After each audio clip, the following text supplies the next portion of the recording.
Elias thought he had it all figured out, until one catastrophic collapse turned his world upside down. Stripped of pride, reputation, and purpose, he must face his deepest fears and learn what it truly means to rebuild. Not just buildings, but a life. This is a story about loss, courage, and finding strength when everything you know falls apart. The city hums softly beneath the morning light as Elias walks through the narrow streets, his coffee still warm in his hand. The world feels orderly, predictable, almost designed, just the way he likes it. He moves with quiet confidence, every step measured, every thought aligned with purpose. His phone buzzes with messages from his team, his fiancée, and his father. All small reminders that his life, like his work, runs on precision. He believes that if he stays disciplined, if he follows the blueprint he's built, everything will stay intact. But even as he smiles at passing strangers, there's a faint tension in his chest, a whisper he's learned to ignore. Perfection has its price, and he's paid it quietly for years. At his office, models of glass towers and modern homes line the shelves like trophies of accomplishment. His colleagues admire him, and his boss trusts him with the firm's biggest projects. Yet when he stares at his designs, he sees not beauty but control. Every line, every angle, every calculation, nothing is accidental. He creates order because he fears what happens without it. In the evenings, he dines with Mira, his fiancée, who teases him for being too serious. She tells him that life isn't always a plan to follow, but Elias only smiles and says, "It's safer that way." When he visits his father on weekends, the conversation always circles back to structure and precision. His father, a retired engineer, sits quietly in the corner of his old workshop, surrounded by the smell of sawdust and oil. He reminds Elias that every structure, no matter how well designed, depends on its foundation. "Don't forget that, son," he says, his voice steady but distant. Elias nods, half listening, believing that his foundation is already set. Yet, beneath the calm rhythm of his life, something is shifting. Deadlines tighten. A project grows more demanding. He notices small cracks in his design drafts, mistakes too minor to matter, but enough to bother him. At night, he wakes up sweating, heart racing, unable to name the fear clawing inside him. Mira tells him to rest, but he only works harder. Success, to him, feels like a fragile wall holding back chaos. One morning, as the sun filters through the tall windows of his office, Elias looks out at the city skyline. He sees movement, energy, life, unpredictable and unstoppable. A thought slips into his mind like a shadow. What happens when the life he's built begins to crumble? He shakes it off, returning to his sketches, unaware that change has already begun. For now, he stands tall in a world he believes he can control. But life, unlike architecture, doesn't follow blueprints. It bends, it breaks, and it rebuilds in ways no one can foresee. And for Elias, the first tremor is already on its way. Elias arrives early to the firm the next morning, the hum of computers filling the bright glass office. He adjusts his tie and greets his assistant, scanning the schedule. Today marks the presentation of his latest design, a sleek, 30-story building meant to redefine the skyline. Everyone calls it his masterpiece. Mira sends him a quick message. "You've got this." He smiles, tucking the phone away. He wants this day to prove that every sacrifice, every sleepless night, has been worth it.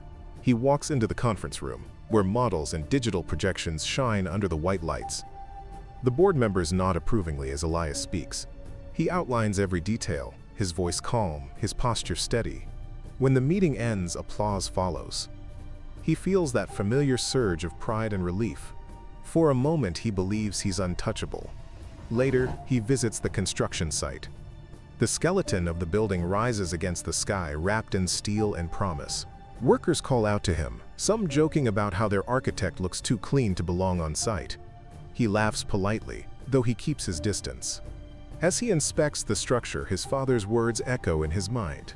Every foundation depends on honesty. He brushes the thought aside. Everything is going according to plan.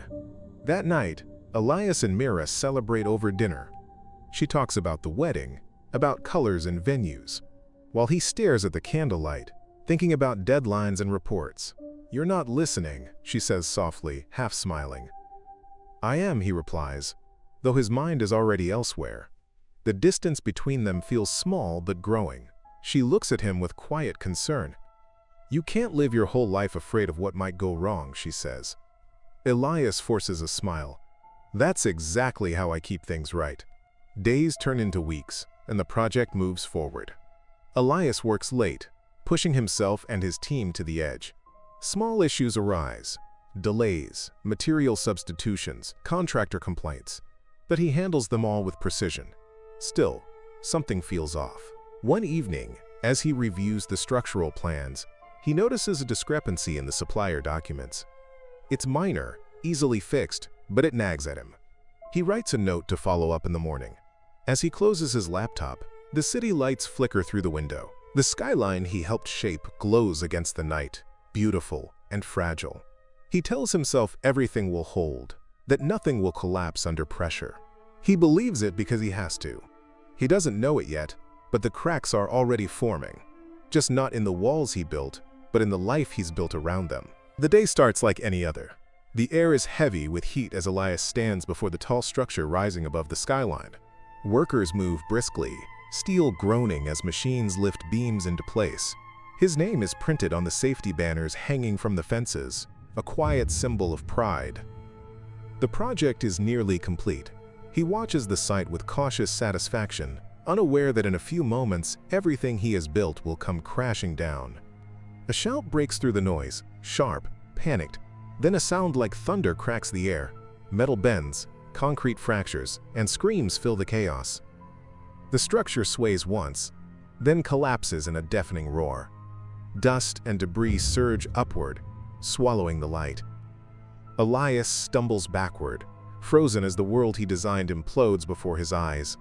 He hears sirens in the distance and someone shouting his name, but his body doesn't move.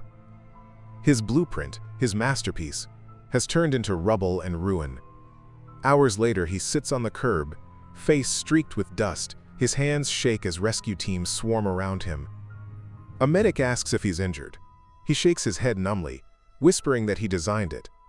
The words hang heavy in the air. The medic looks away.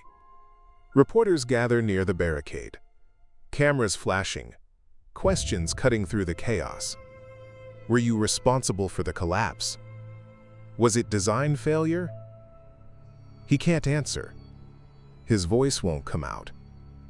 A police officer ushers him aside, telling him to cooperate with the investigation. He nods, but hears nothing. All he sees are the flashing lights and the broken skeleton of the building he once called perfect. By evening, the story is everywhere. News anchors repeat his name alongside words like negligence and disaster. His company releases a statement expressing deep concern and suspends him until further notice. He stares at the TV in disbelief as his reputation dissolves in real time. Mira calls once, her voice trembling. "Elias, what happened?" He wants to tell her it wasn't supposed to be like this, that he checked everything twice, that it couldn't have been his fault. But his throat tightens, and the words die. She hangs up quietly. The next morning, his apartment is filled with silence. The sunlight that once felt warm now cuts through the blinds like accusation. Messages pile up, some from colleagues offering sympathy, others demanding explanations.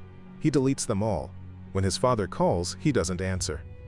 He can't bear to hear the disappointment in his voice. He spends the day pacing between the kitchen and the living room, replaying the collapse in his mind, every sound, every scream.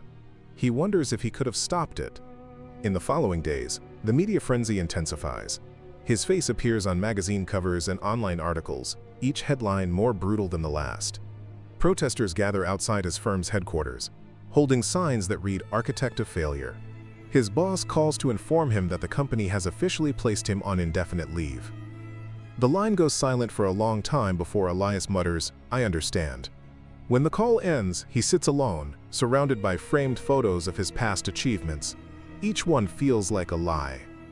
Mira visits one evening, her expression torn between pity and exhaustion. She stands at the doorway, hesitant to come in. "They're saying you ignored safety concerns," she says quietly. Elias shakes his head. "It wasn't like that." She sighs, crossing her arms. "I want to believe you, but everything looks..." Her voice breaks.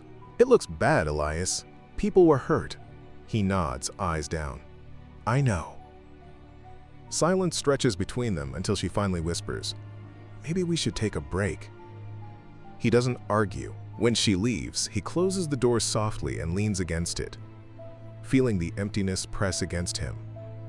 That night, he dreams of falling steel and breaking glass. He wakes with a start, drenched in sweat, the sound of collapse echoing in his ears. He walks to the window and looks at the city lights, each one flickering like a reminder of what he's lost. His father calls again the next morning, and this time Elias answers. "You don't have to go through this alone," his father says, voice steady but weary. "Come home for a while." Elias hesitates. "I can't. Not yet." His father pauses before saying, "Son, every builder faces failure, but what you do after, that's what defines you." Elias doesn't respond. He ends the call and sinks into the couch, feeling smaller than he ever has. Days turn into weeks. The world moves on, but Elias doesn't. He avoids the news, ignores messages, and lives in a haze of silence. His once bright apartment grows dim and cluttered, papers piling on the floor, coffee cups left untouched. He barely eats. When he ventures outside, he feels the weight of every glance, every whisper. People recognize him now, not as a success story, but as a man whose work destroyed lives. He starts walking the long way around corners to avoid construction sites, unable to face the sound of hammering or steel. One afternoon, he passes a newspaper stand and sees a headline about the victims, families demanding justice. His name is bolded in black. He buys the paper, reads the article once, and folds it neatly. Then he walks to the riverbank and stares at the water moving slowly beneath the bridge. For the first time, he admits to himself that he's afraid, not of failure, but of never being able to rebuild what he lost. He returns home and sits at his desk, surrounded by old blueprints and half-finished sketches. He picks up a pencil but can't draw a single line. The confidence that once guided his hand is gone. The sound of his own breathing feels heavy in the quiet. He whispers to the empty room, "It was supposed to stand." The words echo softly, fading like dust in the air. Outside, the city continues to build and rebuild, oblivious to the man sitting in its shadow. Elias lowers his head into his hands and closes his eyes. For the first time in his life, he feels completely hollow, stripped of purpose, stripped of pride. Everything he thought he knew about strength has vanished. All that remains is silence and the weight of what's been lost. And somewhere deep inside that silence, the first question begins to form. What if this is where courage starts? The days blur into one another. Elias wakes up without purpose, eats without taste, and moves through his apartment like a ghost haunting his own life. The once orderly space now feels like a ruin. Stacks of unopened mail on the table, half-finished sketches gathering dust, and the faint smell of stale coffee lingering in the air. He avoids mirrors. He can't stand the sight of himself, the hollow eyes of a man who once believed control could keep him safe. Outside, the city continues without him. He hears the distant rhythm of construction, a cruel reminder of everything he's lost. He spends hours staring at the ceiling, tracing invisible blueprints in his mind, trying to find the mistake he must have made. But there's no answer, only silence. His phone rings constantly. His father, his firm, journalists, but he never picks up. Even Mira stops calling after a while. Loneliness settles into his chest, like concrete hardening, layer by layer. Sometimes, he dreams of the collapse, waking with a jolt as the sound of twisting metal fills his ears. Each time, the silence that follows feels heavier. One morning, unable to bear the stillness, he leaves his apartment and wanders through the city. The streets are alive, people moving with purpose, laughter echoing from cafes. He feels like a shadow among them. Eventually, his steps lead him to the construction site. It's fenced off now, wrapped in yellow tape and warnings. The structure that once symbolized his success is gone, reduced to rubble and dust. He stands outside the fence, gripping the cold metal bars, staring at the emptiness inside. The faint smell of ash and rust fills the air. He whispers to himself, "I built this." And the words sting. He doesn't notice the woman approaching until she speaks. "You shouldn't be here," she says gently. He turns and sees her, Luna, holding a box of supplies. She's wearing a volunteer vest, her hair tied back, eyes calm but unreadable. He nods faintly. "I just wanted to see it," he murmurs. She studies him for a moment, recognizing him. "You're the architect," she says softly, not as accusation but as fact. He looks away. "I was." Luna kneels to pick up a piece of debris that's fallen outside the fence. "People lost a lot that day," she says quietly, setting the stone aside. "But they're still trying to rebuild, you know. That's what we do. We rebuild." Elias stares at her, uncertain whether to feel anger or gratitude. "You talk like it's simple." She meets his eyes. "It's not. But you show up anyway. That's courage."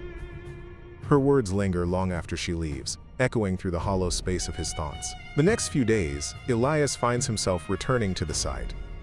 He doesn't cross the fence. He just watches from a distance. The volunteers move like a quiet rhythm, organizing donations, bringing food, helping injured workers, families. Each act of kindness cuts through his isolation like light seeping through cracks. One afternoon, he sees Luna again. She's sitting on a bench, sketching something on a notepad. Without thinking, he approaches. "You draw," he says, his voice rough from disuse. She looks up and smiles. "Sometimes. You?" He hesitates, then admits, "Not anymore." She studies him for a moment. "Maybe you should." He sits beside her, watching her sketch in silence. She doesn't ask questions about the collapse, and he doesn't explain. For the first time in months, he feels no judgment, no pity, just quiet understanding. She closes her notebook and stands. "We're rebuilding some temporary homes nearby," she says. "You could come by.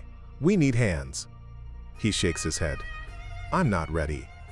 She shrugs, not pressing him. "No one ever is." Then she leaves, her footsteps fading into the hum of the city. That night, Elias dreams again of the collapse. But this time, he's not watching from a distance. He's inside the falling structure, surrounded by dust and noise. Yet through the chaos, he hears Luna's voice, steady, calm, saying, "You show up anyway." He wakes before dawn, heart pounding, and sits at the edge of his bed. For a long time, he just breathes, feeling the quiet weight of her words settle inside him. A week later, he walks past the community center Luna mentioned. He pauses at the entrance, watching people work, painting walls, assembling wooden frames, sharing food. No one looks at him twice. He stays outside for a while, then turns to leave. But before he does, a little boy runs past him, carrying a box that's almost too big for his arms. The boy stumbles, and Elias instinctively catches the box before it falls. The child grins up at him. "Thanks, mister!" Something inside Elias softens. He looks toward the open doorway of the center, hearing the murmur of voices and hammers inside. He takes a slow breath and steps forward. The air smells of fresh wood and paint. Someone hands him a brush without asking who he is. He hesitates, then takes it. The wall before him is blank, rough, waiting. He dips the brush into white paint and starts to move it slowly, carefully, across the surface. The motion feels strange at first, awkward, hesitant, but soon the rhythm returns. Each stroke feels like a small act of redemption, a reminder that his hands can still build something. When he looks up, Luna is watching from across the room. She doesn't smile, just nods once, a silent acknowledgement. For the first time in months, Elias feels a faint warmth in his chest, fragile but real. He paints until the sun sets, the light spilling through the windows like quiet forgiveness. As the day ends, he realizes he hasn't thought about failure once, only the present, only the motion of rebuilding. On his way home, the city looks different. The noise no longer feels suffocating, and the air carries a hint of hope. He walks slowly, breathing in the night. For the first time since the collapse, he doesn't feel trapped in the past. Something has shifted, not fixed, but alive again. The silence that haunted him is still there, but it feels softer now, like space waiting to be filled. And somewhere deep inside, The faintest outline of courage begins to take shape. The mornings begin earlier now. Elias wakes with the sound of footsteps outside his window, the noise of volunteers starting their day. The community center hums with life, and though he still feels like an outsider, he keeps showing up. At first, he only helps with simple tasks, lifting wood, measuring walls, sorting tools. He doesn't speak much, but there's something healing in the rhythm, in the way the hands around him move, with quiet purpose. He finds comfort in that simplicity, in work that doesn't demand perfection, only effort. Luna greets him each morning with the same calm smile. She never asks about the past or the headlines that once surrounded his name. She only says, "Good to see you back," and means it.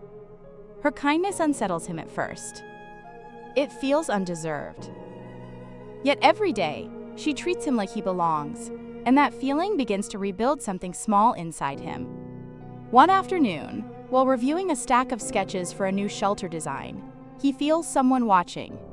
He turns and sees Rafi, the carpenter he's seen working near the back. Rafi moves with deliberate care, his left leg replaced by a prosthetic. The man smiles and says, "You're the architect, right?" Elias hesitates, unsure how to answer. "I used to be," Rafi chuckles. "Once an architect, always an architect.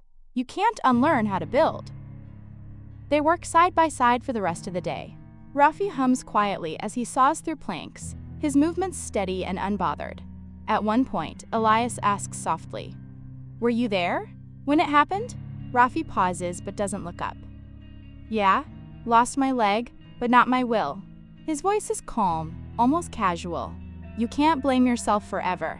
I've seen worse things than broken concrete." Elias doesn't respond. He keeps measuring the frame, his throat tightening. Rafi glances at him. "You know, it's strange. People think courage means never being afraid. But it's the opposite.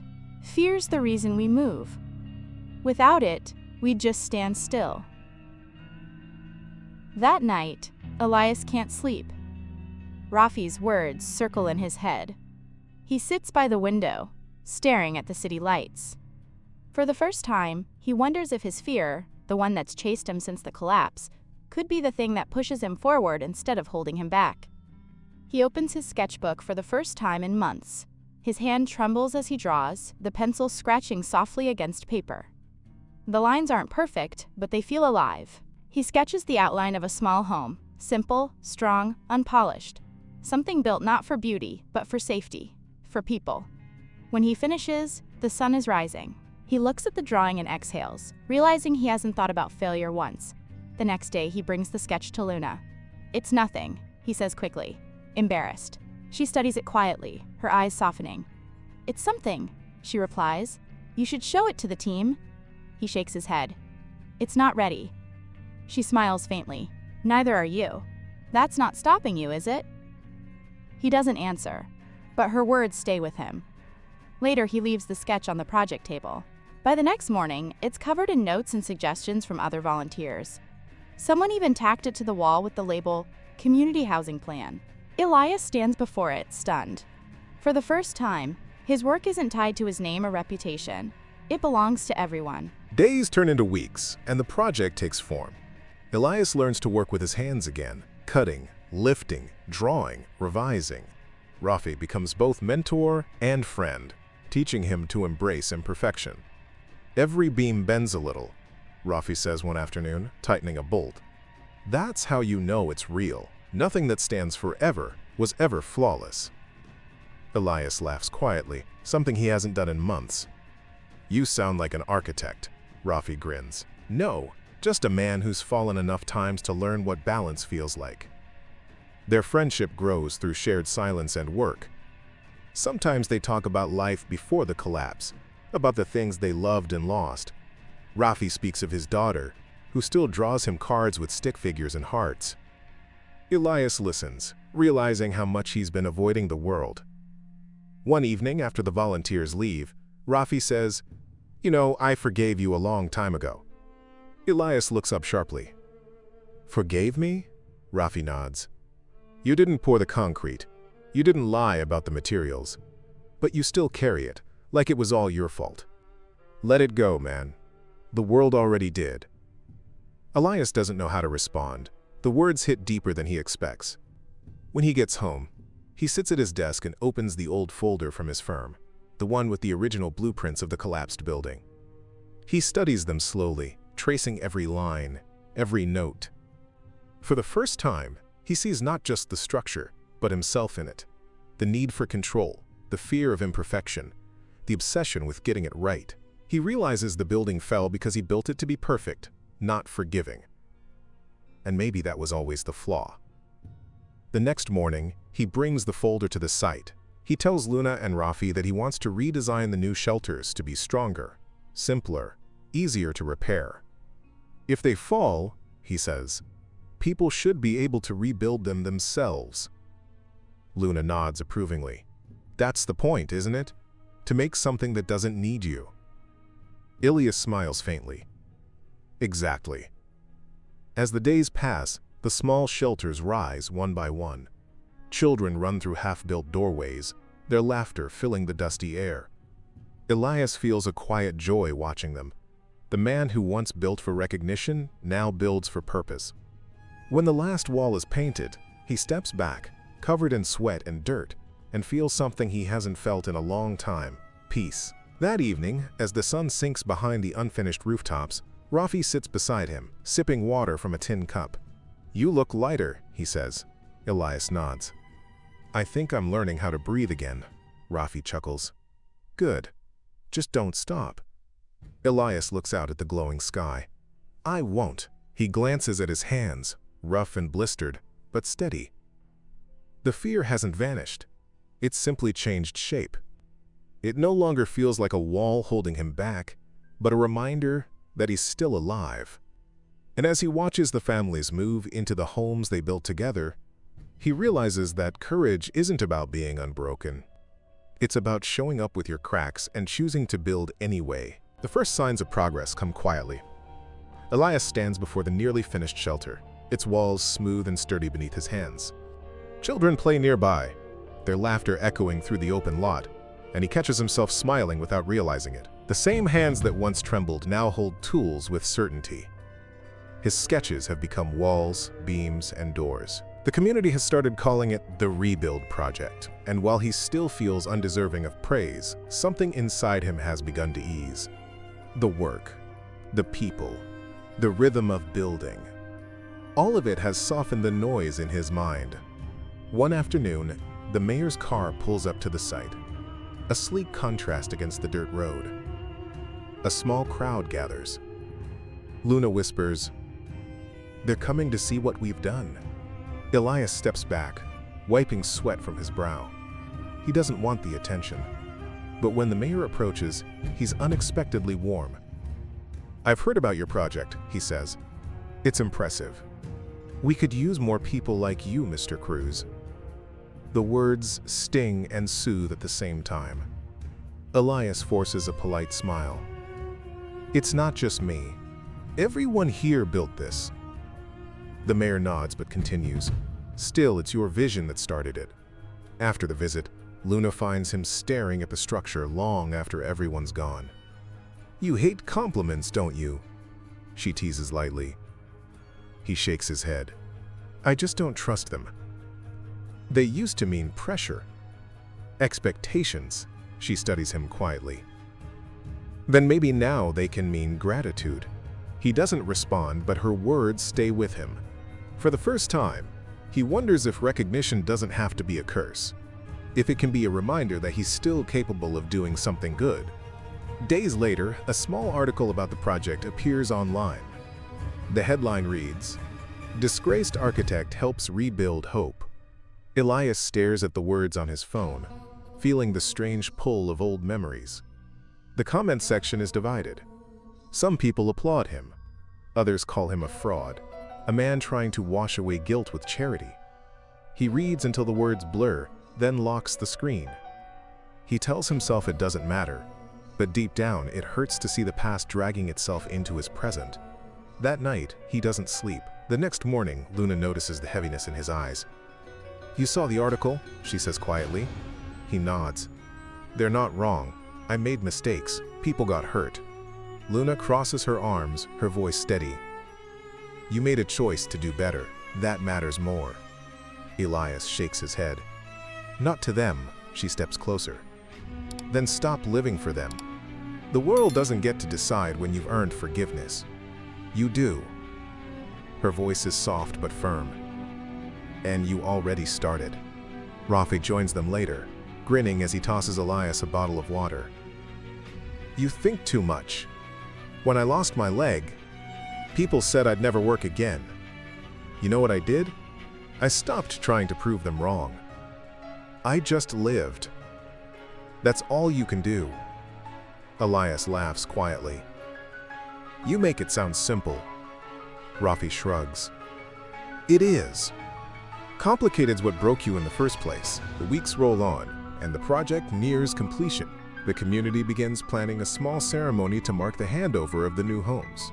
Elias tries to avoid being part of it, insisting he doesn't belong in the spotlight. But Luna won't let him fade into the background this time. You can't keep hiding behind the work, she says gently. These people want to thank you. Let them. On the day of the event, the lot buzzes with music, laughter, and food. Children dart between freshly painted walls, their hands streaked with color. Elias stands near the edge, uneasy but present. When the families gather, the mayor takes the microphone and calls his name. The applause is hesitant at first, then builds into something real. Elias steps forward slowly, the sun warm on his face. He doesn't give a speech. He simply looks at the people, the ones who helped, the ones who will live here, and says, we built this together. Every beam, every nail, every mistake turned into strength. This isn't mine, it's yours. The crowd cheers, and for the first time, he believes his own words. Later that night, as the lights dim and the crowd disperses, Elias stays behind. He sits on a wooden step, watching the families settle into their new homes. Luna sits beside him, resting her chin on her knees. You did it, she says softly. Elias smiles faintly. No, we did. She looks at him for a moment.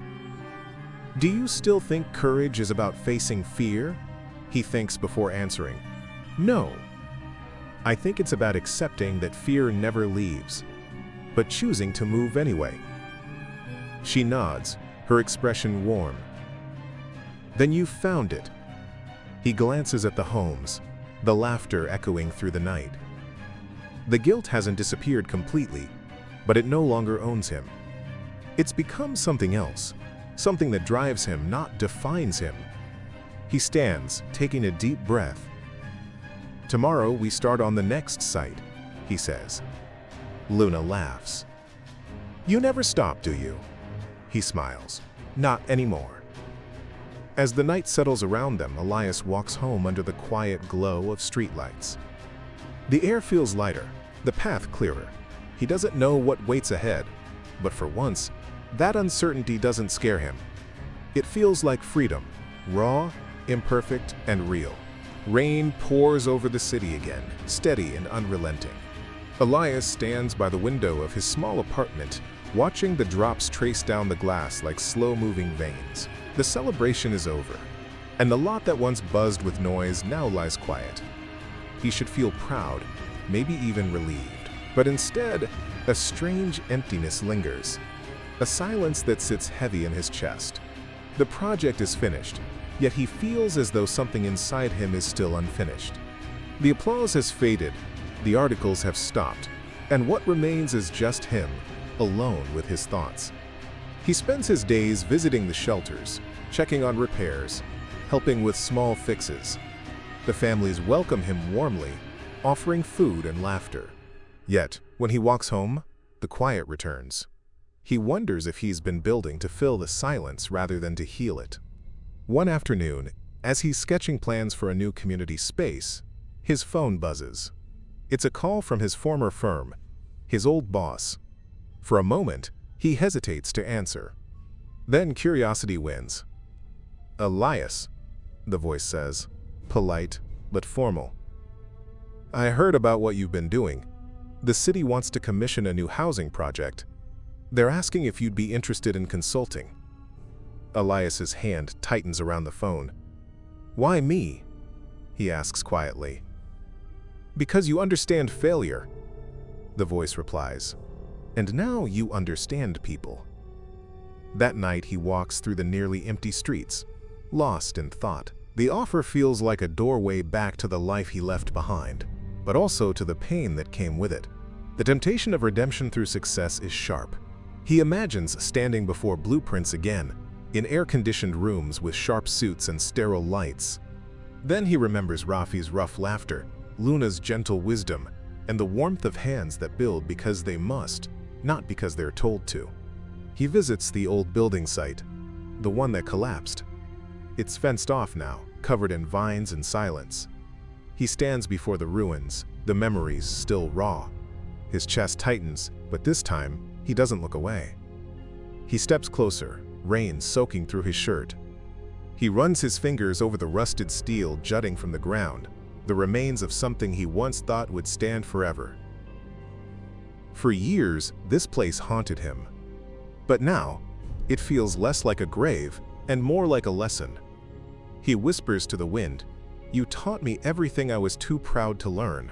Then he kneels, setting a small sketchbook on the concrete. Inside is a new design, a structure made from recycled materials, simple and modular, meant to grow and shift with the people who live in it. It's not flawless, not grand, but it breathes. He leaves the notebook there, knowing it's not for him anymore. When he returns to the community center, Luna finds him sitting alone. "You look like someone who made a choice," she says softly. He nods. "I turned down the offer." She raises an eyebrow. "That must have been hard." Elias shrugs faintly. "It wasn't. I realized I don't want to build for clients anymore. I want to build for people." Rafi joins them later, carrying a new blueprint under his arm. "We've been talking," he says with a grin. "The next project's in the lowlands, flood-prone area. They need someone who knows how to design for the worst." Elias smiles, taking the paper. "Then let's give them something that lasts." The following weeks are different. The pace is slower, but the purpose deeper. He teaches young volunteers how to read plans, how to calculate weight distribution, how to think like builders, not designers. He watches them learn, their eyes filled with the same fire he once had. One evening, as they work under the dim glow of hanging lights, a student asks, "Sir, do you ever stop being afraid that things might fall?" Elias looks up from his notes and smiles. "No, you just learn to build stronger next time." As days pass, the weight he's carried begins to shift. It doesn't disappear, but it changes shape. Less of a burden, more of a compass. The fear that once caged him now guides him, reminding him to stay grounded, to listen, to adapt. He finds courage not in perfection, but in persistence. One night, after everyone's gone, Elias stays behind. He walks through the unfinished frames of the new project, feeling the wood beneath his palms, the scent of rain in the air. He realizes that courage isn't something you find once, it's something you practice every day. In the cracks, in the rebuilding, in the quiet decisions that no one else sees. He breathes deeply, the sound of hammers faint in the distance. And for the first time, he doesn't feel like he's running from the past. He feels like he's walking towards something steady, something real. The lowlands stretch wide and gray beneath a restless sky. Elias stands ankle-deep in the damp soil, watching water pool between the stakes that mark where the new homes will rise. The air smells of rain and wood, and the sound of hammers echoes faintly through the valley. Around him, a small crew of volunteers works under tarps, laughing despite the drizzle. He feels that old spark, the quiet pulse of creation. But it's different now. There's no pressure to be perfect, no eyes waiting for him to fail. Just people working together, trying to build something that lasts. Luna walks up beside him, notebook in hand. "We'll need higher foundations," she says. "If the floods rise again, These need to stand above it. Elias nods. Let's use elevated platforms. Bamboo stilts, reinforced joints. She smiles. Back to basics. He grins faintly. Sometimes the old ways know better. Over the next few weeks, the site transforms into a living rhythm. Rafi leads the carpentry team, his crutches sinking slightly into the mud with every step, but his energy never falters.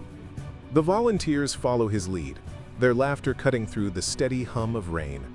Elias spends long nights drawing and redrawing, adjusting for soil movement, testing drainage patterns, ensuring the houses breathe instead of resist the weather. He doesn't chase precision anymore. He listens to the land, to the people, to the mistakes that guide him closer to something real. One morning, a strong storm hits. The sky turns black, wind howling through the valley like a warning.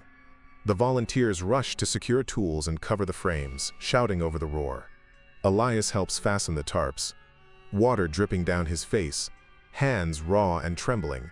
A beam shifts under pressure, crashing into the mud. For a second, fear flashes in his eyes, the same fear that once paralyzed him years ago. He freezes, breath quickening. The sound of collapsing wood echoes through his memory like a ghost.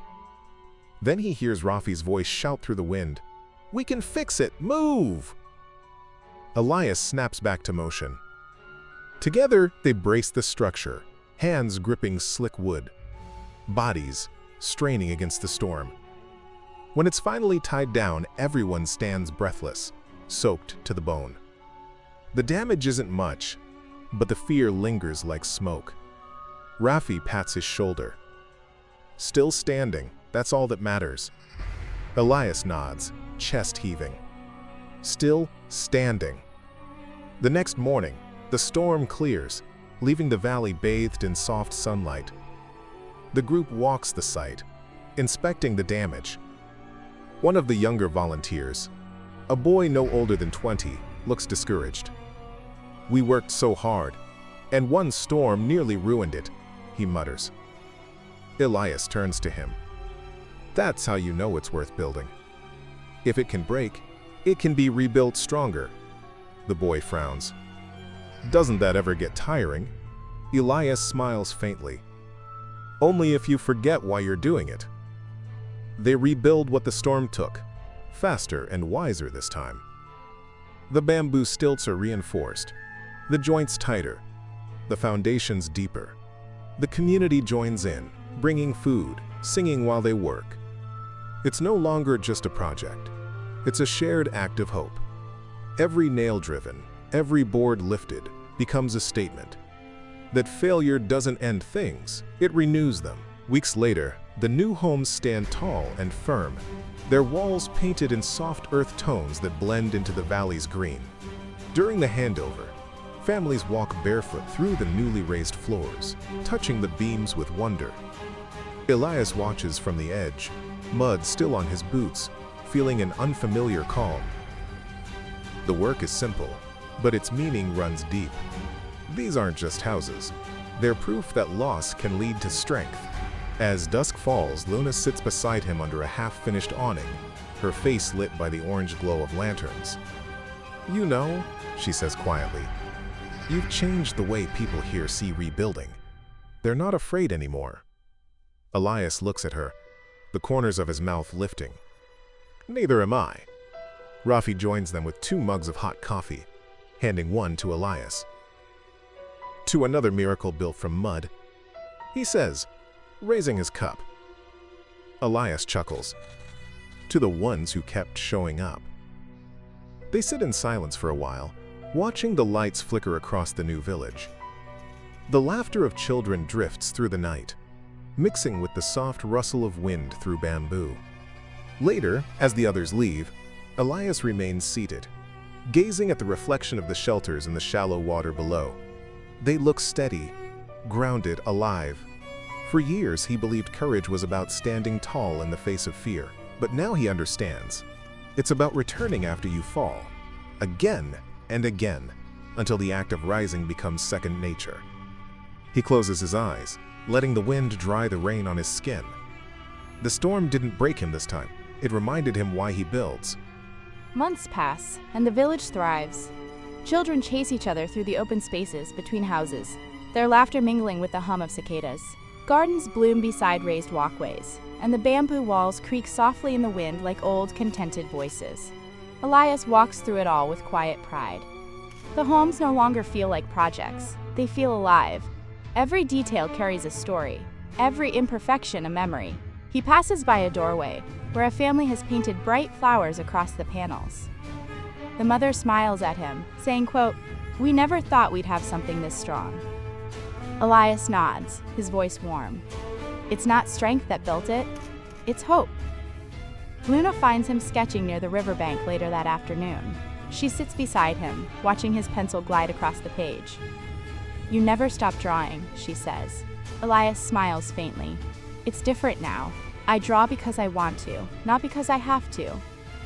She glances at the sketch, a rough outline of a small learning space for the children. "You really can't help yourself," she teases. He chuckles. "Maybe not, but this time I want others to lead. I'll just guide them."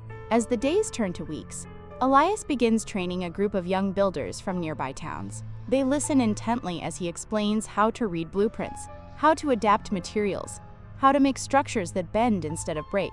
He tells them stories, not of failure, but of lessons learned the hard way. "Don't build to impress," he says one morning. "Build to protect. Build to last. If people can live and laugh inside what you make, then you've done your job." One evening, Rafi limps up to him, holding a folded newspaper. "You made the news again," he says with a grin. Elias sighs. "Good or bad this time?" Rafi laughs. "Good. They're calling you the rebuilder. Has a nice ring to it, huh?" Elias shakes his head, amused. "I'm just a man with a hammer." Rafi pats his shoulder. "A man who taught others to hold one. That's bigger." As twilight deepens, the three of them, Elias, Luna, and Rafi, sit on a newly built platform overlooking the settlement. The air is calm, heavy with the scent of wet earth and fresh wood. Lanterns flicker below like stars caught between ground and sky. Luna leans back, her voice soft. "You ever think about leaving? Going back to the city, starting over?" Elias watches the lights for a moment. "I used to think I needed to fix what I broke. But maybe starting over isn't about going back. Maybe it's about staying where you fell and learning to rise there."